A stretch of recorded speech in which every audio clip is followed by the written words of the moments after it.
पुत्रदा एकादशी व्रत पूजा विधि।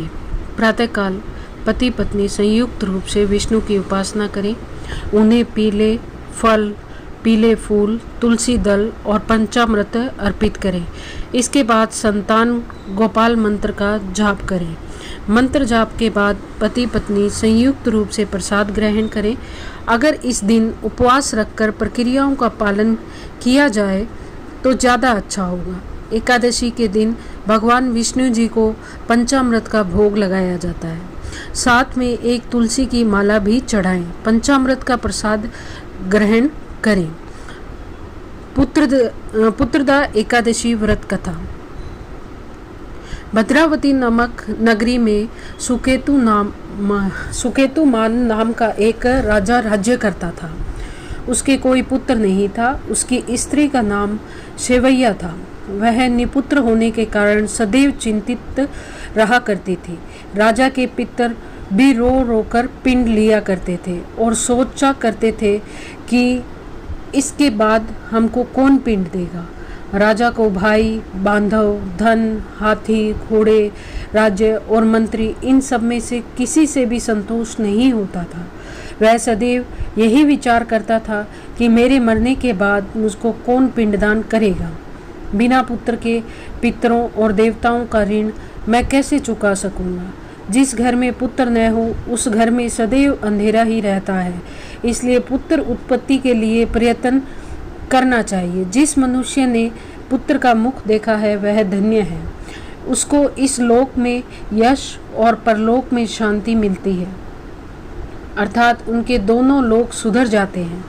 पूर्व जन्म के कर्म से ही इस जन्म में पुत्र, धन आदि प्राप्त होते हैं।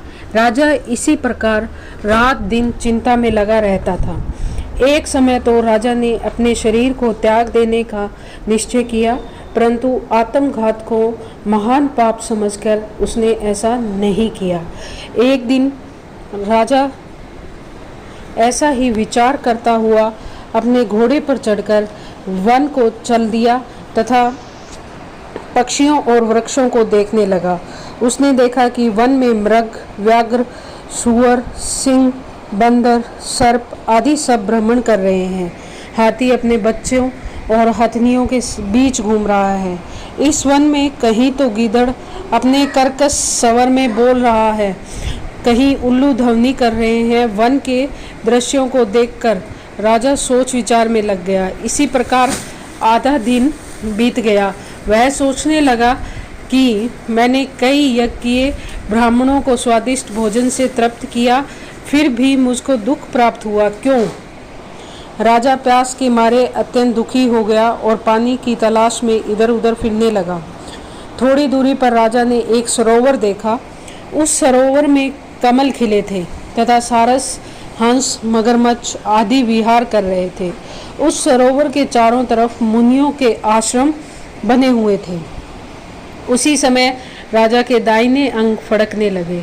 राजा शुभ शकुन समझकर घोड़े से उतरकर मुनियों को दंडवत प्रणाम करके बैठ गया। राजा को देखकर मुनियों ने कहा, हे राजन, हम तुमसे अत्यंत प्रसन्न हैं। तुम्हारी क्या इच्छा है सो कहो। राजा ने पूछा, महाराज आप कौन हैं और किस लिए यहाँ आए हैं, कृपा करके बताइए। मुनि कहने लगे, हे राजन, आज संतान देने वाली पुत्रदा एकादशी है। हम लोग विश्व देव हैं और इस सरोवर में स्नान करने के लिए आए हैं। यह सुनकर राजा कहने लगा कि महाराज, मेरे भी कोई संतान नहीं है। यदि आप मुझ पर प्रसन्न हैं तो एक पुत्र का वरदान दीजिए। मुनि बोले, हे राजन, आज पुत्रदा एकादशी है, आप अवश्य ही इसका व्रत करें। भगवान की कृपा से अवश्य ही आपके घर में पुत्र होगा। मुनि के वचनों को सुनकर राजा ने उसी दिन एकादशी का व्रत किया और द्वादशी को उसका पारण किया। इसके पश्चात मुनियों को प्रणाम करके महल में वापस आ गया। कुछ समय बीतने के बाद रानी ने गर्भ धारण किया और 9 महीने के पश्चात उनके एक पुत्र हुआ। वह राजकुमार अत्यंत शूरवीर, यशस्वी और प्रजापालक हुआ। पुत्र की प्राप्ति के लिए पुत्रदा एकादशी का व्रत करना चाहिए। जो मनुष्य इस महात्म्य को पढ़ता है या सुनता है उसे अंत में स्वर्ग की प्राप्ति होती है। हरि ओम विष्णु।